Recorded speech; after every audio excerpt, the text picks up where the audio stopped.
Shalom Bapak Ibu yang dikasihi Tuhan. Shalom. Ucapan syukur yang luar biasa kalau hari ini di minggu Advent kedua ini atau minggu kedua bulan Desember ini kita bersama-sama di tempat ini untuk masih kita mau belajar bersama-sama kebenaran firman Tuhan. Karena kuasa firman Tuhan yang luar biasa di dalam kehidupan kita. Firman Tuhan yang mampu memulihkan kehidupan kita. Dan firman Tuhan yang menuntun kehidupan orang-orang percaya. Bapak Ibu yang dikasihi Tuhan, malam hari ini kita mau belajar bersama-sama. Kita buka dalam kitab Galatia 6. Kitab Galatia 6 ayat yang ke-7 sampai dengan yang ke-10.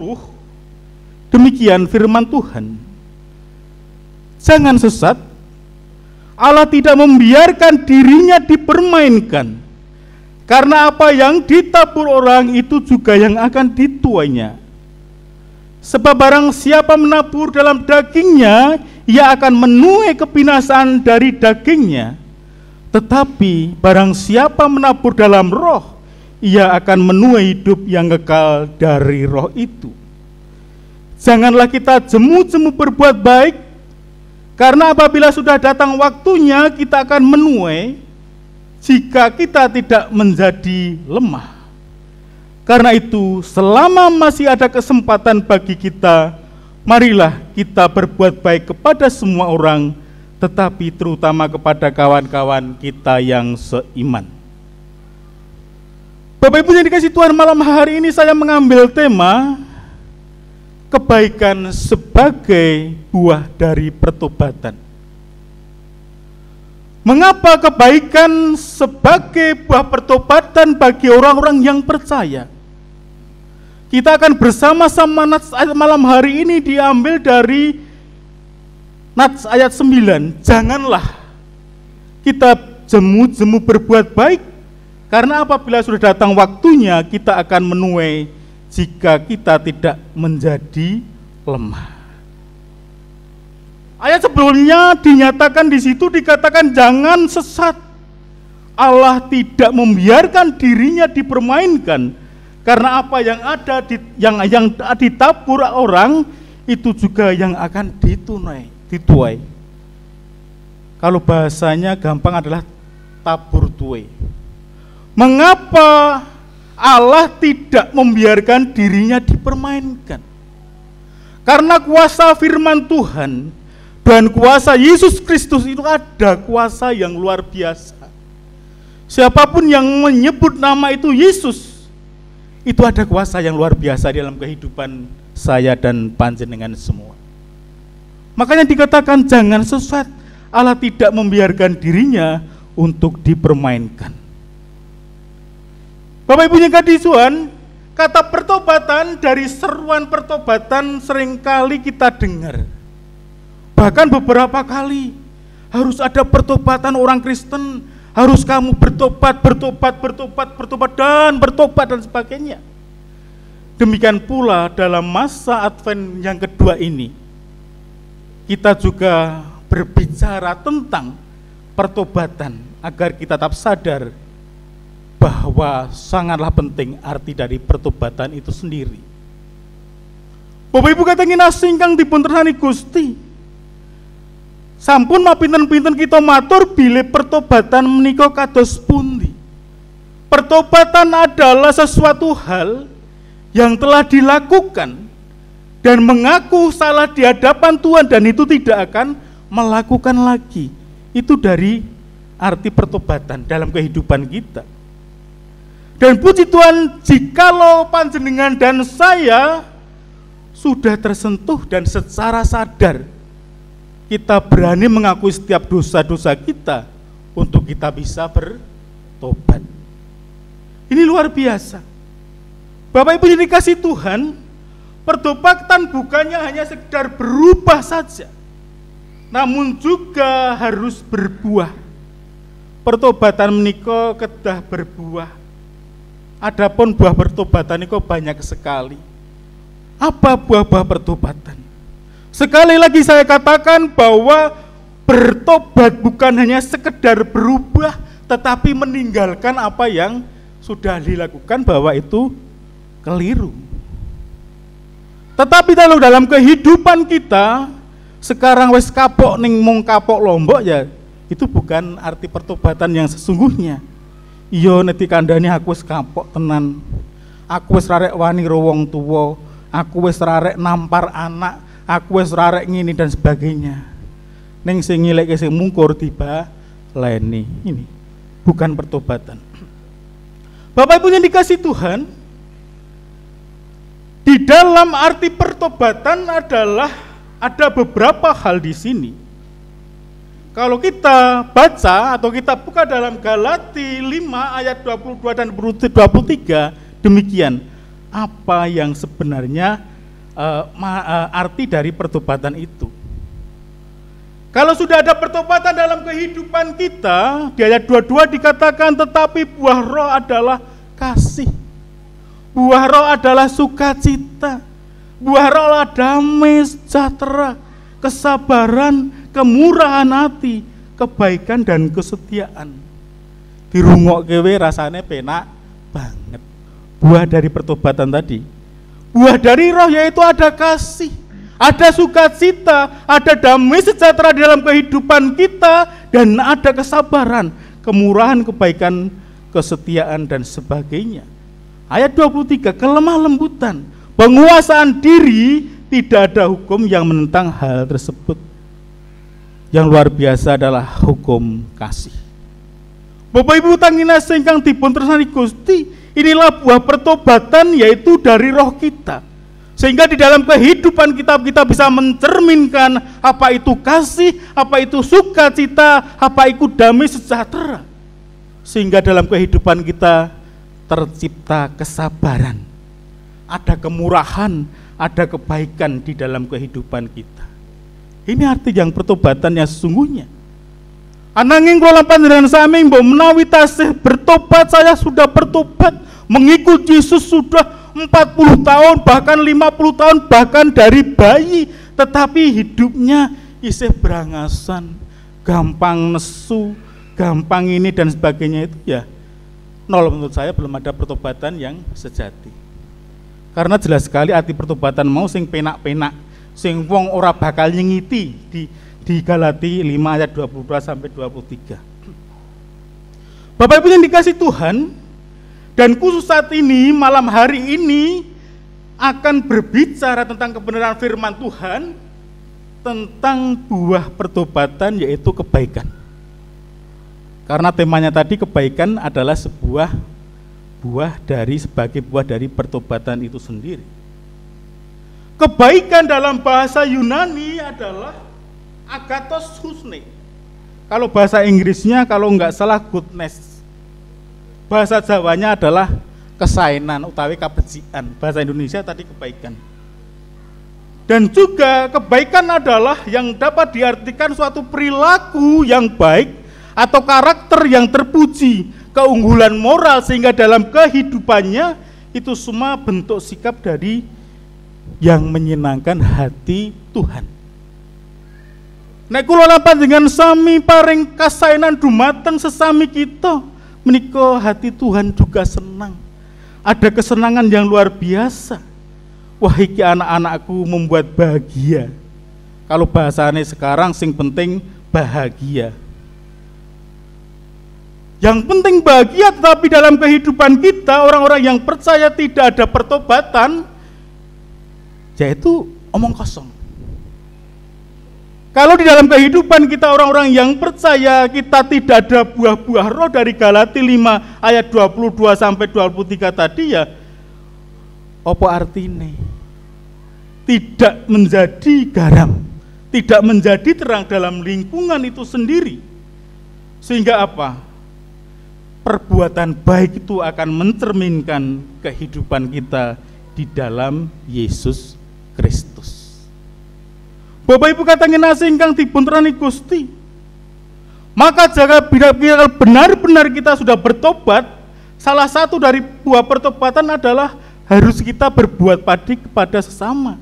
Seperti firman Tuhan yang ayat terakhir tadi dikatakan, karena itu selama masih ada kesempatan bagi kita, marilah kita berbuat baik kepada semua orang, terutama kepada kawan-kawan kita seiman.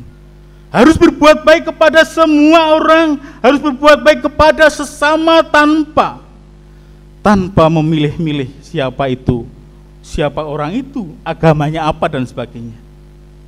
Lalu pertanyaan dalam kehidupan kita sehari-hari, kebaikan seperti apa yang seharusnya kita lakukan? Kebaikan seperti apa yang harus kita lakukan di dalam kehidupan kita? Yang pertama adalah kebaikan harus kita lakukan kepada semua orang. Karena pada umumnya seseorang akan berbuat baik itu kalau orang tersebut berbuat baik pada kita. Kawis tahu utang budi karo aku yo tak gawe kabecikan karo dheweke. Terkadang seperti itu. Itulah yang berlaku di dunia ini. Itulah yang berlaku dan diajarkan oleh dunia. Tetapi Tuhan Yesus berbeda. Tuhan Yesus berbeda bagaimana mengajarkan bahwa kita harus berbuat baik. Kita buka di dalam Lukas 6 ayat 22-33, demikian firman Tuhan. Sebab jikalau kamu berbuat baik kepada orang yang berbuat baik kepada kamu, apakah jasamu? Orang-orang berdosa pun berbuat demikian. Nah, awake dhewe berbuat baik kepada seseorang hanya karena telah kita dibantu, telah kita mungkin dibantu secara ekonomi, finansial dan sebagainya. Itu dunia juga seperti itu. Dunia seperti itu, tetapi Tuhan mengajarkan tidak seperti itu. Tetapi Tuhan Yesus mengajarkan bagaimana kita harus berbuat baik di dalam Lukas 6 ayat 35. Tetapi kamu kasihlah musuhmu dan berbuatlah baik kepada mereka. Ayat selanjutnya, maka upahmu akan besar dan kamu akan menjadi anak-anak Allah yang maha tinggi. Niki mboten gampil. Kasihlah musuhmu dan berbuatlah baik kepada mereka. Mboten gampil menika. Lek ngomongke gampang ning nglakoni angel banget. Napa nggih? Sebab sing omong nika nggih lakoni. Tuhan Yesus mengajarkan tidak seperti dunia. Kalau ditampar pipi kanan, ulungno pipi kiri dan sebagainya. Yang artinya adalah ada bagaimana Tuhan Yesus mengajarkan kita harus bisa mengasihi musuh kita dan berbuat baik kepada mereka. Maka yang seperti ini menjadi anak Allah yang maha tinggi, yang artinya adalah siapapun kita harus berbuat baik tanpa terkecuali. Ini luar biasa.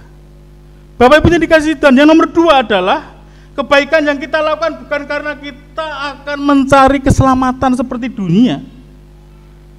Tiang-tiang dunia menika berbuat baik kepada sesama hanya karena besok ben aku nampa kawilujengan. Sesuk nek aku berbuat baik kepada Sutonoyo, sesuk timbang aku men akeh ganjarane. Tetapi Tuhan tidak seperti itu. Anak-anak Tuhan berbuat baik itu sudah wajar.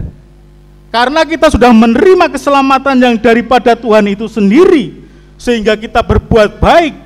Seperti Galatia 5 ayat 22-23 tadi, menjadi tugas kita. Gusti sampun nyelametaken kula panjenengan sami, seperti pujian tadi. Dia lahir untuk kami, dia mati untuk kami. Dia lahir untuk kami, mati juga untuk kami. Tuhan telah menyelamatkan kula panjenengan sami sehingga kita berbuat baik mengasihi seorang sesama kita itu sudah menjadi kewajiban kita orang-orang yang percaya, sehingga akan terlihat, wah orang-orang Kristen itu luar biasa. Wis disengiti kiwa tengen, didupak-dupak kiwa tengen, ya tetap anteng, paring pangapura, tetap memberikan kesabaran. Sebab itu orang percaya sudah selamat dan diselamatkan oleh karena kuasa kasih Yesus, dan keselamatan itu kita terima secara cuma-cuma. Ora usah golek ganjaran sing sak oka-okae, tetapi cukup kita mengakui bahwa Yesus adalah Tuhan sebagai Tuhan dan juru selamat pribadi kita, maka kita akan selamat. Kita meyakini hal itu. Ini yang luar biasa. Demikian juga tertulis dalam kitab Efesus 2 ayat 8 dikatakan di situ. Sebab kasih karunia kamu diselamatkan oleh iman, itu bukan hasil usahamu tetapi pemberian Allah. Awake dhewe ra rekoso-koso golek keselamatan, tetapi Tuhan datang, dia lahir untuk menyelamatkan dan mulung kula panjenengan sami tiang-tiang ingkang berdosa, tentunya yang mau percaya. Nek mboten mau percaya ya nuwun sewu. Padahal mujizat Tuhan sudah luar biasa, mujizat Tuhan sudah dinyatakan bahwa kuasa Yesus siapapun mengakui, ada hal yang luar biasa. Istilah mujizat Nabi Isa, nek cerita nabi-nabi niko. Nabi Isa meniko luar biasa, bisa menyembuhkan, bisa membangkitkan orang mati, kabeh ngakoni. Pada akhirnya nanti adalah ada Imam Mahdi, yaitu Isa Al-Masih, yang ditunggu-tunggu semua orang, yang ditunggu-tunggu dunia ini, datangnya Imam Mahdi, yaitu Isa Al-Masih. Kula lan panjenengan sami mboten nunggu, sebab kita adalah sebagai anak-anaknya, sehingga di dalamnya ada keselamatan, di dalamnya ada pemulihan, di dalamnya kita ada perubahan yang besar. Ini luar biasa, beda kali dunia. Aku tak golek ganjaran soke ben sesuk ora nyimpang banget. Ini luar biasa. Yang ketiga, masih jam 8 kurang. Yang ketiga adalah melakukan kebaikan bagi orang percaya itu suatu keharusan, sebab itu perintah Allah dan terus dilakukan tanpa rasa jemu. Nas ayat malam hari ini ayat 9. Jelas sekali ayat 9 dikatakan, janganlah kita jemu-jemu berbuat baik, karena apabila sudah datang waktunya kita akan menuai jika kita tidak menjadi lemah. Awake dhewe mari kita berbuat baik kepada sesama kita, sesama orang-orang yang percaya. Marilah kita kasihi. Ada kuasa yang luar biasa, ada kelemah lembutan yang luar biasa, sehingga ada perubahan yang luar biasa di dalam kehidupan kita kalau kita mau belajar akan kebenaran firman Tuhan. Ternyata apik kalih sanesipun sesami kita menika nggih buah dari pertobatan itu sendiri. Ini luar biasa yang ketiga tadi. Tidak jemu-jemu kita untuk berbuat baik kepada sesama. Karena kalau sudah datang waktunya kita akan menuai jika kita tidak menjadi lemah. Apa yang ditabur dalam kehidupan kita, jelas sekali ayat 8 tadi. Sebab barang siapa menabur dalam dagingnya, ia akan menuai kebinasaan dari dagingnya itu. Tetapi barang siapa menabur dari roh, ia akan menuai hidup yang kekal dari roh itu. Mangkanipun kula panjenengan sami menyembah Tuhan itu tidak daging, tetapi dalam hati, dalam roh kita, sehingga ada hubungan. Ada hubungan yang luar biasa. Gusti Yesus ingkang paring kegiatan dumateng kula panjenengan sami. Apakah kita tidak bisa merasakan hadirnya Tuhan Yesus? Apakah kita tidak bisa merasakan kuasa Yesus bahwa hadir di tengah-tengah kita? Awake dhewe nek liwat nggon angker-angker kene rumoso mak bergik, ya kaya ngono kuwi roh. Itu roh jahat iso menguasai awake dhewe. Saiki kono ning makam kono mriki mak bergik, ada roh. Itu roh jahat. Di dalam setiap pujian kita, setiap doa kita, tentunya roh Tuhan juga hadir di tengah-tengah kita, sehingga hati kita bisa bersatu, ada koneksi yang luar biasa dengan Tuhan.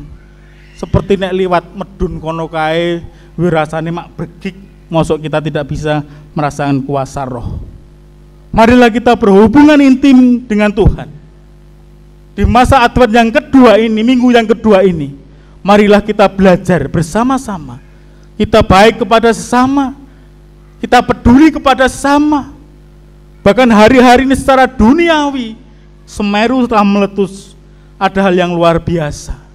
Kebaikan kita tabur, kita membantu yang membutuhkan itu secara duniawi. Sehingga bantuan saat ini di BPD Bantul sudah meluap sehingga ditutup. Saya melihat kemarin kesaksian ya, Bapak Ibu yang mungkin setengah kaya atau hanya titip buang sampah. Saya melihat di gudang BPBD FRP Bantul itu pakaian pantas pakai itu ditumpuk sak gereja kebak. Di sana Bang Torik di Lumajang bilang tidak usah bawa pakaian. Nah ini dari teman-teman kita bingung, wis disumbangke ora nek ditompo ning kono ming dibuang karena tidak butuh.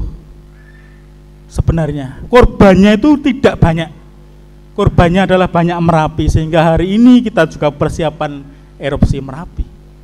Harapannya Tuhan tidak menghadirkan erupsi, sehingga sudah meledak. Torik bilang, Bupati Lumajang bilang bahwa logistik saya itu sudah bisa mencukupi 1,5 bulan, bahkan 2 bulan, 3 bulan sudah stoknya melimpah di Lumajang. Yang diperlukan adalah rekonnya ini. Bagaimana kita berbuat baik, sehingga jangan jemu-jemunya kita berbuat baik kepada sesama, karena apabila sudah datang waktunya kita akan menuai jika kita tidak menjadi lemah. Bantul luar biasa. Bantul menjadi garda terdepan di dalam setiap bencana.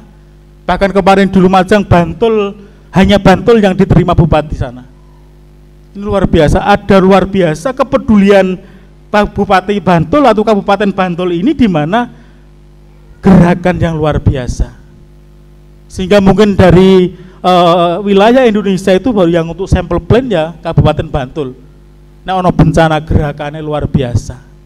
Karena kita telah merasakan bagaimana gempa mengguncang Yogyakarta, gempa mengguncang Bantul, sehingga kita merasakan seperti itu.